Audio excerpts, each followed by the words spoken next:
We're going inside the toy box with Lightyear, so let's get cracking!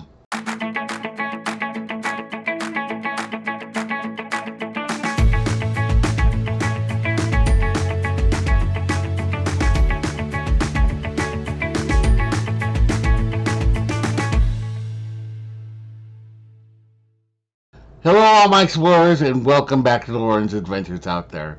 And if you're new, thank you so much for joining us. We really appreciate it. My name is Loren and I'm with Castles, Capes, and Clones, where we discuss everything in the Disney universe. We talk Disney, Pixar, Marvel, Star Wars, The Muppets, 20th Century National Geographic, Disney Plus, ABC, Hulu, and more. So if that sounds fun to you, we'd love it if you would subscribe to our channel, hit the bell for notifications, and do like this post as it really does help us out. Before we start today's video, we wanted to remind you that without the labor of writers and actors, we wouldn't have the Disney content that we have, like the deep dive that we're going to be doing into Lightyear. So we support the strikes of the WGA and SAG-AFTRA. Okay, so we are continuing our series Inside the Toy Box, which is our look at the films of Pixar Animation Studio in chronological order. And today we are going to be talking about 2022's Lightyear. After co-directing Finding Nemo, Angus MacLane was allowed to pitch his idea for a film starring Buzz Lightyear.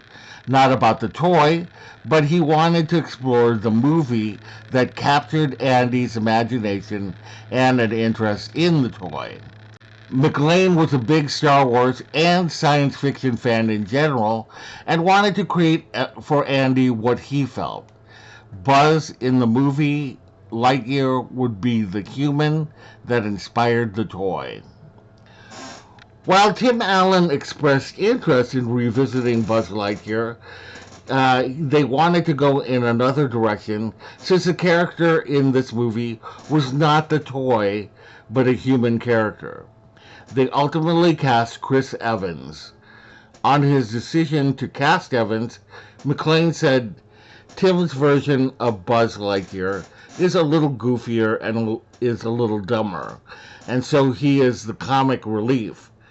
In this film, Buzz is the action hero. He's serious and ambitious and funny, but not in a goofy way that would undercut the drama. Chris Evans has the gravitas and the movie star quality that our character needed to separate him and the movie from Tim's version of the toy in Toy Story." Keke Palmer, Dale Sewells, Uzo Aduba, James Brolin, Mary McDonnell-Lewis, Efren Ramirez, and Isa Whitlock Jr. were announced in early 2022 after the release of the official trailer. European Space Agency astronaut Tim Peake was revealed to have a cameo as Tim from Mission Control. Filmmakers wanted to give the film a real cinematic look and asked a former employee of Industrial Light and Magic to design some spacecraft from which the animators could take inspiration. MacLane wanted a real old-school science fiction feel like that which he loved from the original Star Wars trilogy. Zurg was redesigned to look more menacing, giving him a more anime look. Animators went to NASA to research spaceships, spacesuits, and other set pieces as they wanted, quote, everything to look like a live-action film rather than an animation. Michael Giacchino was announced to score the film, making this his 8th collaboration with Pixar. Lightyear was banned in most of the Muslim world due to a scene featuring a same-sex kiss between Alicia Hawthorne and her partner Kiko. China requested that the scene be removed, but Disney declined to make the cut. Indonesia stated that they didn't ban the film, but suggested the owner of the movie think about their audience in Indonesia, where an LGBT kissing scene is still considered sensitive. In Singapore, the film was allowed only for people above 16 years of age. And despite the bans across most of the Arab world, Morocco refused to ban the film and showed it in theaters. Lightyear was the first Pixar film to be screened in the theaters since COVID and made a worldwide total of 226.4 million. Lightyear was the most watched movie worldwide on Disney Plus in August 2022.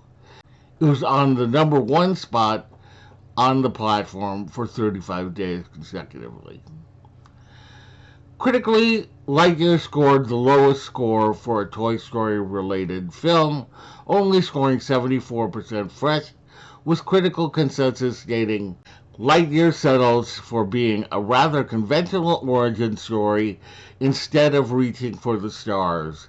But this gorgeously animated adventure ably accomplishes its mission of straightforward fun. So, what did I think of Lightyear? Honestly, it's not one of my favorite Pixar films. I appreciate what Angus MacLane was trying to do, but I felt like, and I still feel like it's very confusing as to where it fits. You know, like the chicken and the egg kind of thing. And like there are characters, like take for instance, um, Sock and Alicia Hawthorne and her granddaughter, whose name escapes me at the moment. Um, like, why weren't they action figures after Lightyear? So, I mean, it was just Buzz Lightyear and Zurg. Those seem to be the ones on the shelf. So that didn't make a lot of sense to me. Um, and I I don't know, like it makes, like it isn't a good science fictiony film, but I don't know, not something that I expect from Pixar.